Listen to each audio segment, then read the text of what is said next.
I said if he wear that chain in front of me, I'm going to snatch it off.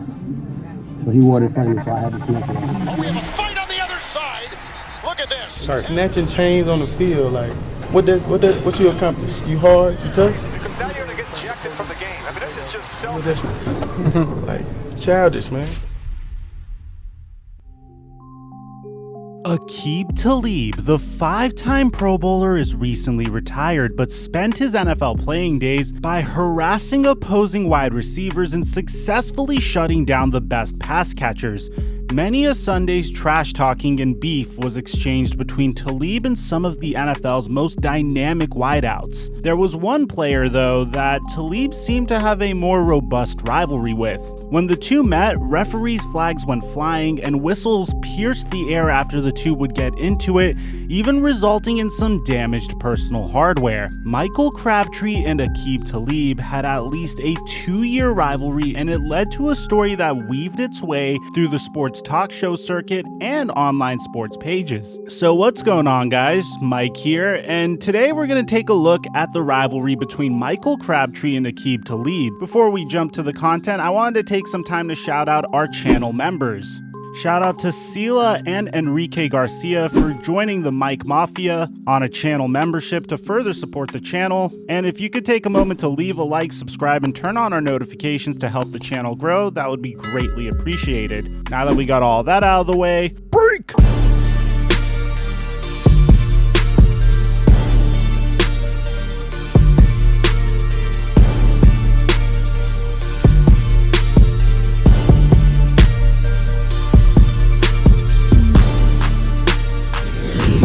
Mic check 1 2 1 2. Aqib Talib was a highly touted prospect coming out of the University of Kansas. Yes, just over 10 years ago, this now laughingstock of the Big 12 football program actually produced wins and first-round NFL prospects. Anyway, Talib was one of the nation's top cornerbacks, and the Tampa Bay Buccaneers drafted him in the first round with the 20th overall pick. And this would begin a 13-year NFL career that was fairly controversial. Aqib Talib would get into trouble early on, despite being extremely talented on the field.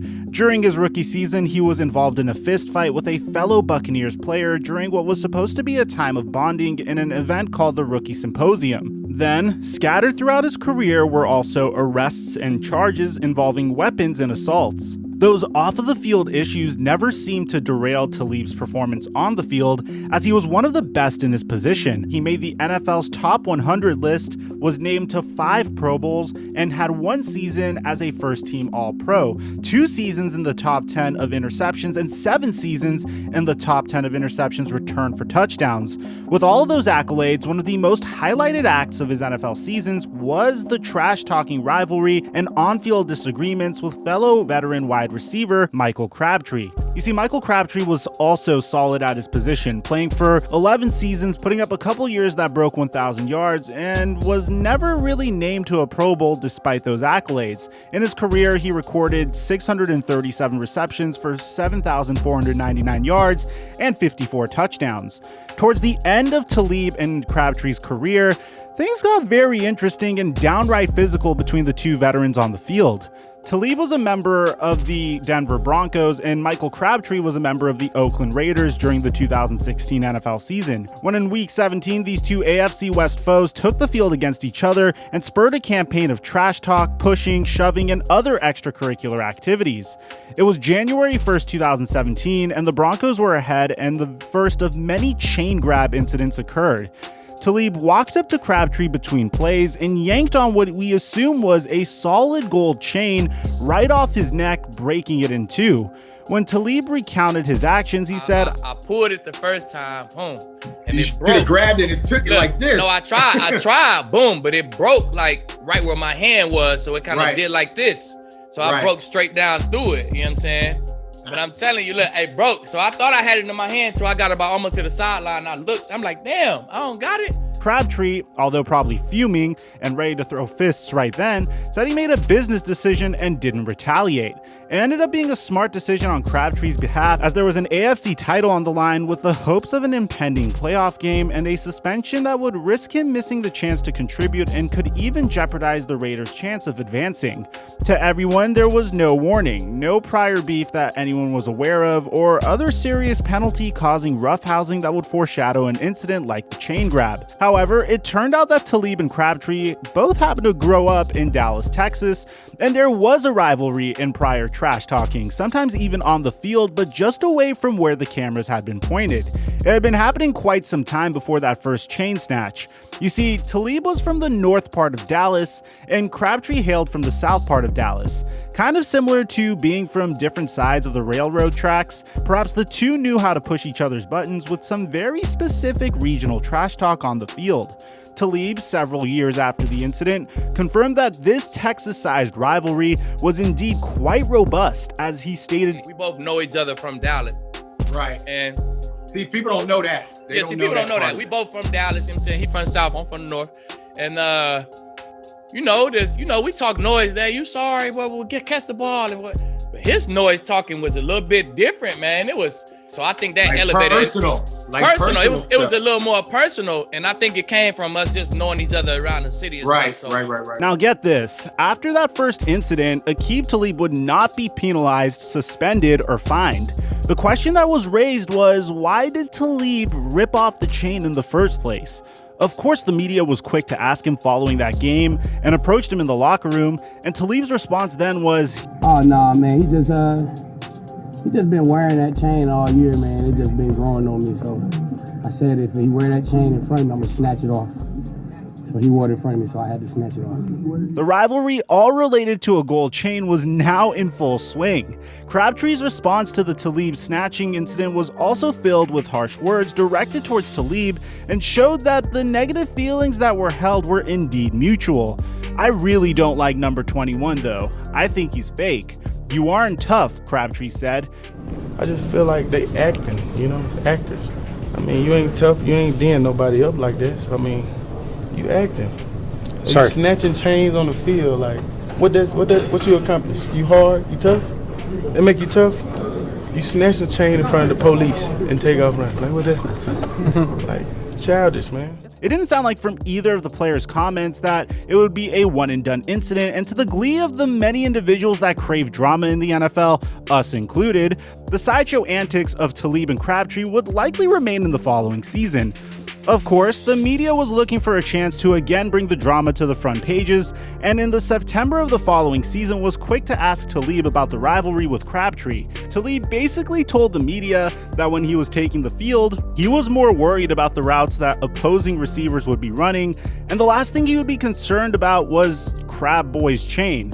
However, this is far from where the Crabtree-Talib rivalry ends. Prior to that November game, the commentator possibly should have been Michael or Bruce Buffer, because I would have liked to hear "Let's Get Ready to Rumble" before this Raiders and Broncos matchup, because it was a good one. Before the game even started, Crabtree taped his chain to his body, and upon putting on his Raiders helmet, channeled the bad boy attitude that comes with that uniform, blocking fierce and even going as far as to sucker punch a member of the Broncos defense during the Raiders' second drive of the game. Then just a couple months short of 1 year after the first chain snatching incident, and only a few minutes into that Raiders-Broncos matchup, fireworks ignited again between Aqib Talib and Michael Crabtree. Crabtree blocked Talib like he means it, towards the sidelines and into a cameraman, and keeps on blocking him well out of bounds for what seems to be like an eternity. Talib in the moment is able to successfully rip Michael Crabtree's chain off of his chest, but drops it as he is trying to stay on his feet. Talib is then seen headed towards the ground out of bounds with Crabtree hunched over him, who loses his helmet and yellow flags fly up dramatically. Immediately, the scene turns to several Raiders and Broncos big men scrapping on the sidelines and groups of men spinning around wildly, as one official even ends up on the ground. As the officials are trying to separate the scrum of silver, black, blue, and white, Crabtree and Talib are now up and are seen in the foreground, both throwing punches, with Crabtree actually getting inside the grill of Talib. Both were immediately ejected from the game. Talib would pass by the Raiders bench on his way to the visiting team's locker room and would begin exchanging words with Raiders staff members along the way. Quickly, the peacemaker Marshawn Lynch breaks up the conversation and serves as an ombudsman-like escort for Talib. Broncos defensive back Chris Harris, who received the sucker punch in the play just before the fight, said of Crabtree after the game, "I wanted to fight. He didn't want to play football. It was a run play. I wasn't just playing. I was playing man, and I wasn't even doing anything. Just came in there, just bam, hit me like right here in the middle of my stomach. I just lost my breath. Yeah, he just sucker punched me. I've never seen that in the NFL. But the NFL suspended Talib and Crabtree for 2 games without pay. The Broncos' best cornerback and the Raiders' best wide receiver would have missed 2 crucial games if their suspensions held through appeals. The Raiders were attempting a late-season playoff push, and without Crabtree, it would threaten their chances. Talib received a letter from the NFL the day after the game, in which the NFL's Vice President of Operations, John Runyon, cited Talib in ripping a chain off of Crabtree's neck aggressively, removing Crabtree's helmet and throwing a punch, as well as the 2 players reigniting the fight for a second confrontation. The letter said, "Such actions have no place in this game and engender ill will between teams and lead to further confrontations." Crabtree also received a letter from Runyon where it cited for punching Harris, the cornerback for the Broncos, in the stomach on the play that was just before the fight with Talib. Runyon also referenced that Crabtree's actions with Talib triggered a melee and endangered various sideline and league personnel, including one of the game's officials who was injured trying to maintain control of the situation.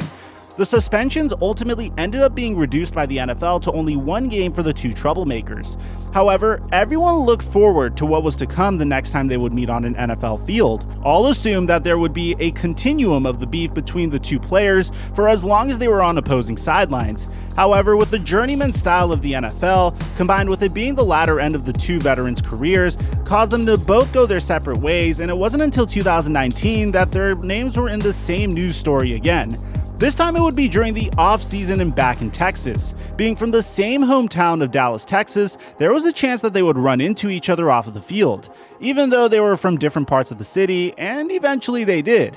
However, it wasn't in a dark alley after a club closing, as both Talib and Crabtree were now family men. It was in March of 2019 when Talib was with his family at Cartland in Frisco, Texas, a family-friendly go-kart entertainment venue, when Crabtree walked in with friends and family of his own. The first encounter led to some tense moments as others around the 2 were unsure of what was going to transpire. However, the 2 men decided to take it outside, and this time fists were not raised and chains were left untouched. The 2 set an example for their kids and discussed their beef, this time in a gentlemanly manner, settled it quickly by saying whatever they needed to say to each other, and that was it. The rivalry was over. Luckily for all involved, especially NFL officials, the 2 wouldn't face each other again on the field, where emotions tend to get more heated.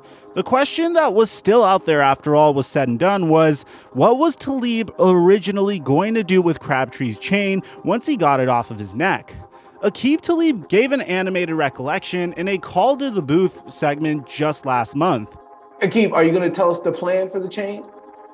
Well, I was gonna put it on Instagram. I had the new little dog watch my big pit. He like, that's my big pit, right? He was a baby then, so I was gonna put it on him. You know what I'm saying? Welcome on the Instagram with the little new chain on. Ask him, who gave you that chain? I'm saying, see if I get a bark out of him. You know what I'm saying?